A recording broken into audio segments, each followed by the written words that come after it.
Salute to you all. The brave never fall. Anger, rage, and how to repurpose it.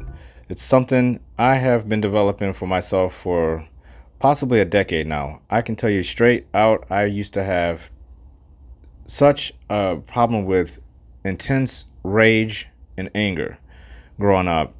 I'm not an angry or vengeful person, a person who is uncontrollable and will burst into anything at the drop of a dime. I let things build up, or I let things build up before I learned how to control it and repurpose it. I used to let things build up and then I would turn into a volcano. And I did that pretty much my entire life. I just let things build up. I've always been a very nice person. I've always been a very understanding person. I gave people a lot of rope. But as life goes on and you get to be an adult and you have all these experiences and things that have happened in your life, and positively, negatively, you've had the ups and downs. You've felt like you've lived in darkness much more than you lived in the light. You have resentment, you have anger, you have people that you need to forgive. You need to forgive yourself. You've made a lot of mistakes. These are all things that ran through my mind whenever the volcano erupted. And I didn't have a release for it. And looking back on it, I realized one major reason why I got to those points.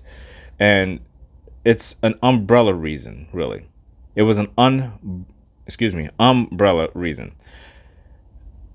And that reason, as I started reflecting on it and really heavily started reflecting on it in the last few years of my life, one of the things that I started realizing was that when I erupted, when the volcano finally did have this moment, because it was usually a moment, a burst of energy, and I would punch a wall or I would kick something or I would lash out verbally at someone finally and just explode. The reason was because it wasn't one thing that set me off. It was multiple upon multiple upon multiple things that set me off. It wasn't just that one thing. Somebody caught me at the wrong time and I erupted, and whoever was standing there or whatever was standing there caught the fireball. And it was a major flaw. I knew every single time that it happened, it was a problem, because then once it happened, now I had to pick up the pieces of whatever I broke or whoever I hurt verbally, who that was the consequences of it. With every action, you have consequences. But believe me, that doesn't make you a bad person because you get angry and do something. What makes you a bad person is if you keep doing it through the course of your entire life and don't make any adjustments and don't do anything about it. I can proudly say now that that's something that is not a part of my life at all. I don't even argue with people anymore. I don't even argue. It's a fundamental boundary I have for myself, that if I feel like I'm about to get into an argument, a screaming match with you, or you're making me so upset where I got to punch something, I'm not going to do that with you. I'll clam up and walk away. Some people might say, hey, that's not very, alpha male. That's not very confident. Trust me, it is. Trust me. Believe me, it is. Because you're not going to gain anything from arguing with someone, trying to talk over someone, cutting people off when they're talking. That's not going to get you anywhere in a conversation. All you're going to do is fuel the fire. If that's your goal, then you've succeeded. That's not my goal. When I talk to someone, you can have a disagreement with someone and go back and forth with very bold and confident standpoints and still walk away and not well enough to shake hands, give a hug, or say, hey, like, I respect your opinion. If nothing else, you could say, I respect your opinion, but I disagree. If it gets to anything more than that, you're wasting my time, because you don't want to have a discussion. You want an escalation. You want things to get out of control enough where you want the fireball to come out of me, and that justifies everything that you have to say about me. At that point, it's almost like whoever erupts first is the loser of the argument. And I think that's a bullshit way of going about any argument. If you're going to have an argument in the sense of a word, change that word to a discussion and then see how far you get out of the discussion. The whole point of a discussion is to gain knowledge through the other person's point of view. So I realized that was one of the things that I had to work on, was not allowing other people to get me to that point, because it wasn't me. I knew in my heart I didn't want to get to that point. So what was making me get to that point? And I realized Of course, it starts with me, but I'm allowing other people to affect me in a way where I'm making horrible decisions that have even greater consequences that are far into the negative. Because I've never had one positive outcome from a negative based argument. Now, I do believe there's a fine line between telling someone, when you disagree with someone, there is a fine line that you can cross into telling somebody blatantly the truth about themselves without being disrespectful or yelling at them about it. That doesn't mean you cower away from who you are to avoid anger and rage. It just means you deliver the message in a far different way. And for me, I decided instead of arguing with people, I'm just going to be brutally honest about how I feel about myself in the situation and about them in their situation. And I'm going to remind them that they have a right to their opinion. I agree to disagree, and I respect you for that. Goodbye. I can choose to pick this conversation up later, or I could choose to drop it altogether. More times than not, I drop it altogether because if I feel like it's not something that I'm learning from and it's a redundant argument and it's one-sided and I'm not the one who's initiating it, what am I getting out of it? Again, it goes back to self-love and self-value. The brave never fall is all about being brave and being bold, but it's also about self-love and valuing yourself and investing in people, places, and things that are invested in you, especially when it comes to people. Don't ever invest in anyone who is not invested in you. And if you're around people who are pushing you to a point where you're getting angry and you're getting upset, you're overly emotional at a point where you felt like you were doing great and why you're emotional at this point in time, look at yourself first. Don't go running trying to blame all these people. And this is where I went wrong with that umbrella. So when you're in these situations and you're having a point where you're about to burst and you know it's coming, one of the things I realized was that it's not about what you do up in that point. It's trying to avoid that point altogether. Now, I'm not a doctor. You don't come to the Brave Never Fall to get medical advice. I'm not giving out medical advice at all about this. But I'm going to use some examples in this podcast. And this might be a very lengthy one. I'm going to use some examples because this is some very serious subject matter. And it shouldn't be taken lightly. And it's coming through a point of view of things you should avoid. And that's why it's not medical advice. It's not therapy. It's not anything other than things you should avoid and detect in other people to make sure you don't get to this point. But if you happen to get to this point, what you should do afterwards to repurpose that rage and that anger into a positive direction. Again, turning the negative into a positive, becoming the best version of yourself. You have to go through the fire. So this is the rage and anger. You need to feel this. How do you know what it is if you don't internally and externally feel all that encompass having rage and anger? But the good thing about it is you don't waste it. You're going to repurpose it. That fury you feel inside yourself when you're dealing, and let's start with people. Because people were, in my life, was one of the major factors of why I used to get so angry. I would get frustrated with people about certain things in their lives that I didn't understand. And again, when you're growing up and you're young and you're trying to figure yourself out, it's hard enough just to figure yourself out. But now you're trying to figure yourself out while these other people are trying to figure themselves out, and they're projecting on you, and they're gaslighting you, and they're trying to manipulate you. They're doing all kinds of things to you. And maybe you're doing the exact same to other people and not even realizing it, because it happens a lot. You might be gaslighting people, manipulating people, and you're not happy who you are. You're a bully. So it goes both ways. Don't play victim. We don't play victim with the Brave Never Fall. We're about honesty here. I know a lot of my life I played victim, and it's not healthy. It's not brave. It's not bold. It shows a lack of self-value and definitely shows a lack of self-love when you play a victim for too long. It's, at a certain point, you have to recognize that you are not a victim in any way. And if you are, it's because you're allowing that to happen. You're not taking the steps in the right direction to correct some of those things. No matter how long the road takes for you to correct them, correct something. It's better than not correcting at all. But I noticed, especially with people, when you start feeling that, that tantrum coming up and you're about to go on a rampage, and you're getting really angry and you're feeling that pop up, I realized with people, I had to separate myself from them. That's where the alone time comes in, so you can actually balance and reflect on what your emotions actually are in those moments.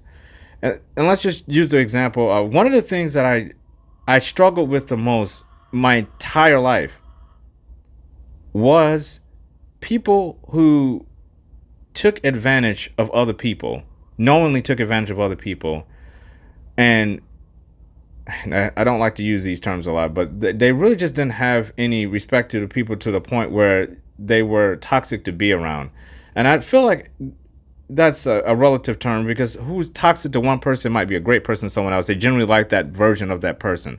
So it's not like just because I didn't like this person was a bad person. It just means maybe this person was a bit self-centered, a bit selfish, a bit narcissistic, a bit just all up in themselves, and they want attention, and they're not happy with themselves, so they show off and they try to project a version of themselves that is not an actual real version. And for some reason, even when I wasn't aware of it, I could see this in people.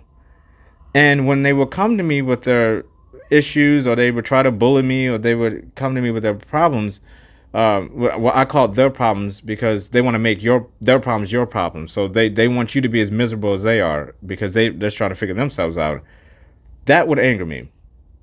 And I had a passion for being always kind to people who were nice to me. And I had a passion always for wanting to help people and listen to people and be there for people, but also have my own individuality and be able to do things in my life that I thought was good for me. I thought life was always about, if you're happy, other people will be happy. If you're nice to people, other people will be nice. And I got my heart broken so many times, even with friends and family members, because I kept being reminded that that's not the world. The world is, in every moment, what you're getting in each moment.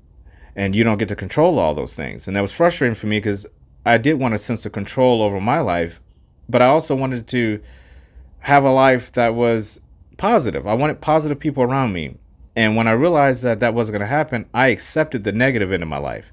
I allowed myself to start breathing fire just like anybody else out there. I just became one of the people, and I started embracing my dark side very heavily. And I started using it because it gave me confidence. Now I was bold. I was brave, but I also was an asshole.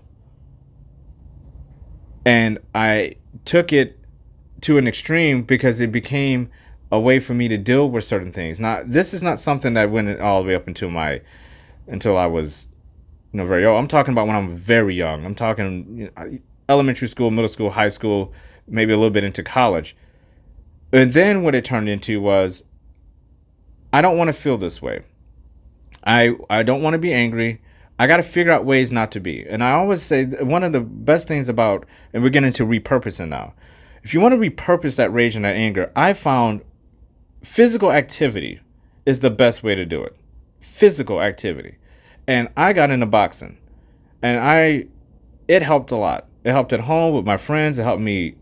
I turned that darkness, that boldness I was getting from that darkness and being an asshole, I turned that into a positive and became a really good boxer. I was able to have a goal. I was letting off steam, doing whatever I could to make sure that my anger was brought down, because I didn't understand mentally back then what was causing it, and emotionally what was causing it. I just knew I had it, and I had to do something about it. So that could be a distraction in any way that's physical. When you can physically burn off some of the, what I used to call the demons out of your body, I recommend that. And I used to go for just a mile run would help. A nice long walk outdoors would help. Just any form of exercise, stretching, meditating, anything physical that you can do helped with that. And it was a discipline thing. Now, unfortunately, I was too young at the time. I ended up getting to a point where I dropped off of that. And I got married, had a kid, and all those things I was doing back when I was younger, I wasn't able to do now. So now physically, I was just in the workplace, and I wasn't doing very physical work. And I was working out, but not regularly, not like I would like to. And it started building up again. I was aware of it, but when they came out, instead of it being, every day or something like that, I would get upset when I was younger. It would be drawn out. And I allowed situations and people to get under my skin. I started doubting myself. I started trying to become a version of myself that other people expected of me instead of me owning what I wanted to be and who I wanted to be, what I expected of myself. And that's what led to rage and anger and resentment towards people. It started making me genuinely dislike people. And I had a wall up, and I didn't like the fact that I wasn't allowed to be who I was. And again, that's that umbrella term again. It made me irritable. And I wasn't pleased with myself. I had a genuine displeasure of my own self based on what other people were projecting on me and the situations that I were in that I had no control over. And I was allowing life to create a ball of fire in me that erupted into a volcano. There's a great quote by Mahatma Gandhi, which is anger and intolerance are the enemies of correct understanding. Anger and intolerance are the enemies of correct understanding. That's by Gandhi. And I'll let that sink in for a second. It's one of the reasons why I like quotes like that is because it forces you to think about it. I think sometimes quotes are so Dr. Seuss-y, if that's a term, very Dr. Seuss-ish in nature, cliched, heard it 1,000 times, with no meaning behind it, that we often forget to read between the lines with some of these things. Anger and intolerance are the enemies of correct understanding. And that's how I summed up that umbrella for me. I started having to understand that my rage and my anger came from a place of ignorance. Flat out ignorance. I knew I wasn't mentally prepared for this world. The anger was coming because I didn't understand things. The anger was coming from me. The rage was coming from me because I felt confused. I felt stupid, dumb, and I didn't know what was going on with people. And I made it a point a few years ago. I'm going to learn everything I possibly can about the human body, about emotions, spirituality in all its forms, every single religion I could think of. I want to learn about it, and I want to learn about the mind first and foremost. The capabilities of it, how people think, why people do what they do. I want to start talking to more people. I'm going to devote my life from this point forward. And this is where I found my purpose. Through helping people, I will understand people. Through helping people, I will understand them. And ever since I did that, my rage and my anger has completely disappeared. It's gone. It's gone. I have to force myself now to get angry. I have come to such a place where I understand so many things, and with the Tao religion, if you want to call it that, I follow Tao. It teaches you about balance. It does not allow you to even come to the point where you get too worked up about anything, because you realize that everything in this world is connected and has a purpose. That doesn't mean I don't get angry. Trust me, I do. That would be foolish to say that a human being is void of anger. But what I mean by that is there's no eruption anymore. There's no volcano. There's no yelling. There's no volcano. There's no tantrums. There's no rampages. My mood is pretty balanced. And even when I'm super angry, it's so in check that I love the feeling of it. Because guess what I get to do now? I get to repurpose it. I have it. I bottle it up and I say, okay, I know you're there. I hear you, brother. I hear you, sister. If that's what you want to call rage or anger. It doesn't have agenda, right? You take that. Man, this dude is talking over here. Good morning to you. You take all that and you repurpose it. And I repurposed it through running and working out. So when I get really upset, I say, okay, because I tend to this day, I let things build up and it builds into a fireball and I release it in the most positive way possible. I pick a running goal and I blow it out of the water. I say, okay, well, what would really suck right now? What would suck would be if I went outside right now and instead of just running an extra mile that I know I can do, I want to break a personal record, and it's going to happen today. So I'm going to run past my last personal record, but I want to not only run past it, I want to shatter it today. So now I'm getting a very positive outcome out of a very negative thing. By the time I'm done with that, I'm like, what was I mad about? Same with the workout. I'll go down. If I can't run, I will do an exercise to failure. I will not stop count. I won't start counting the reps until it hurts. I will go to failure. I will drop down and I'll do 100 push-ups straight when I get like that, if I have to do it in the moment.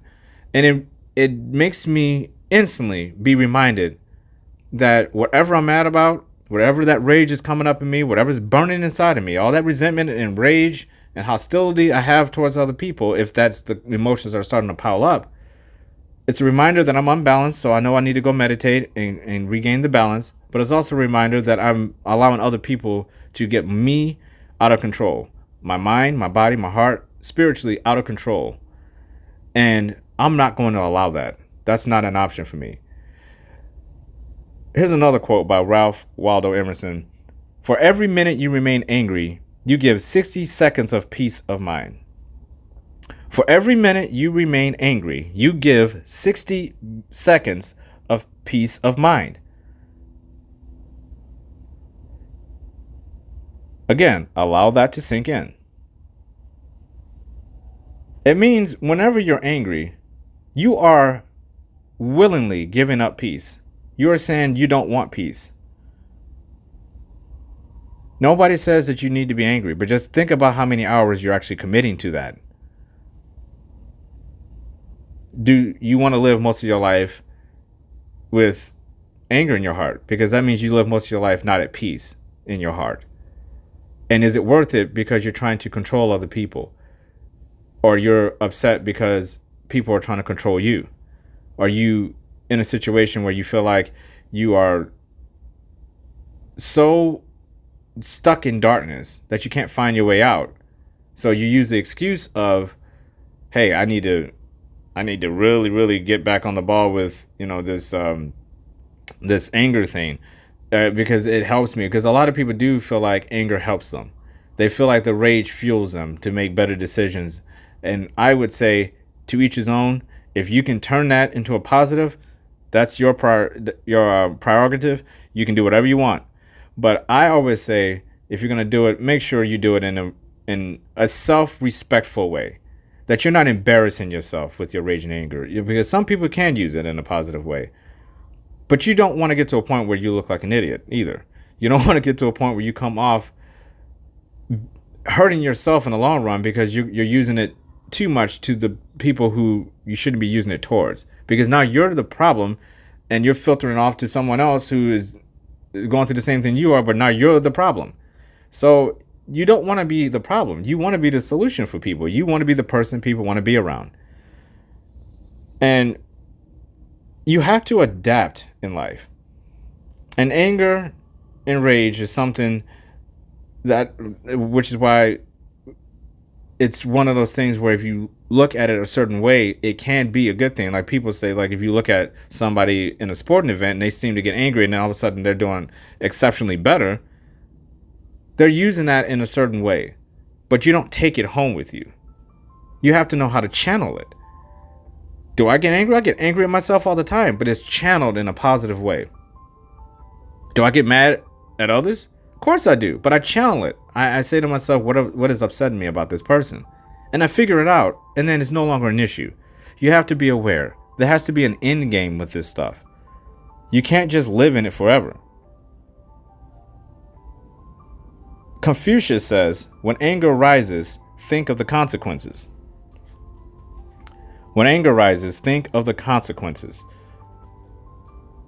And that is another thing that when I was younger, with that umbrella of that I was just sitting under, allowing to affect my life in ways that, looking back on it, I can't believe I even actually allowed myself to do that. I gave people and places and things way too much power, especially people, over influencing my life. And that'll never happen again. But that's a very good quote. When anger rises, think of the consequences. But those consequences people always think negative for consequences. There are positive consequences as well.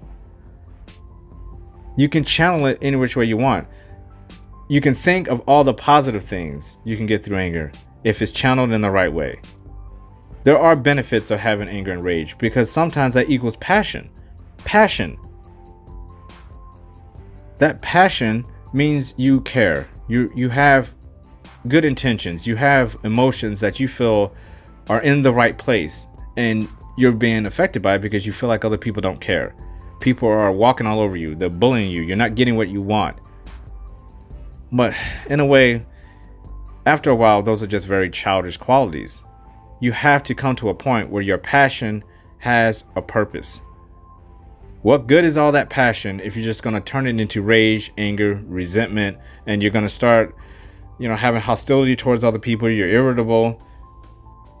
You're annoyed by everyone. That's not healthy either. And that all stems from passion. Passion can draw you in that direction very easily.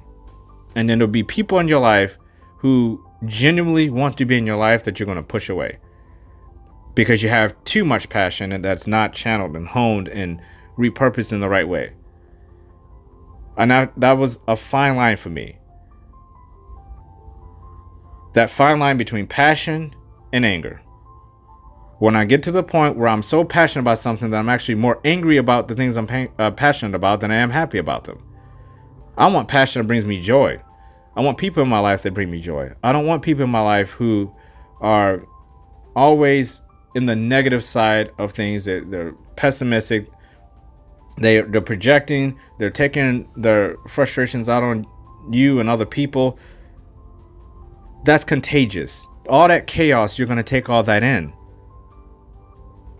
That's why I have had such enormous benefit of getting rid of as many negative things I can in my life, because that will right there benefit your avoidance of anger and rage. The whole thing is that I don't want to have anger and rage. I don't even want to get to a point where I have to repurpose it. But we're human beings. They're going to come out of you. These are human emotions that you're going to have to fight against or embrace. I choose to embrace it because it's not going to go away. We're human beings. I'm going to get angry. I'm going to try to avoid rage all I can, but we live in a world where unexpected things happen, unfair things happen, and you have to accept that that's an inevitable outcome of life. The unpredictable, inevitable, unfair nature of it is part of being a part of the human experience. Not only for yourself, but the collective of human beings you're sharing this world in at this moment in time. We didn't get to choose what century we came in, or what day we came in, or what year, what decade. We're here now, and we're dealing with what we have with the people around us. I feel if you can get to a point where you don't even have to repurpose it, that's what I like. That's my goal. Every day. I don't want to feel angry, and I don't. Most days I do not feel angry. It's few and far between now. I rarely ever get to a point where I'm angry, and I love that about myself. I can actually count now. I can actually count and see, looking back on a year's time, I can say I was angry 1, 2, 3, 4, 5 times out of the whole year, where it was like 5 times a day back when I was younger. That's a great feeling when you can look back on an entire year and realize I wasn't really angry this year. And then also look back on it and say I didn't really have a great year. A lot of things didn't go right for me. But I wasn't angry. I wasn't rageful. I wasn't a person who was toxic to be around. I kept a positive attitude. I channeled it. I used it as motivation. I accepted my passion for what it is. I don't expect anything from other people to make me happy. I'm not going to manipulate other people. I'm going to be patient with people. I'm going to avoid people who have negative tendencies about them. I'm going to avoid people who don't bring any value to my life. I'm going to make sure that I view each day with self-love, self-discipline. I'm going to be brave. I'm going to be bold. I'm going to get through each day, starting with me. And if it starts at a positive place, and I'm not out in this world doing things that are vindictive, manipulative, and narcissistic, I'll be fine. And I'm going to avoid those qualities and those people as much as I can. And I'm going to let them be aware of when I realize that they may be that type of person and why I don't want to be around them. That's your right as a person. Nobody has a right to get you a point where you're full of rage and anger. It's your life. You have to take control of it. Don't let things get so out of control where you turn into a volcano. You're better than that. And you deserve better than that. Take it one day at a time. Be patient. Don't allow other people to manipulate you. Don't allow other people to bully you and get you to do things you don't want to do and push you into this state. Take control of it and repurpose it. If no one has told you this today, I love you. You deserve to hear that. Salute to you all. The brave never fall.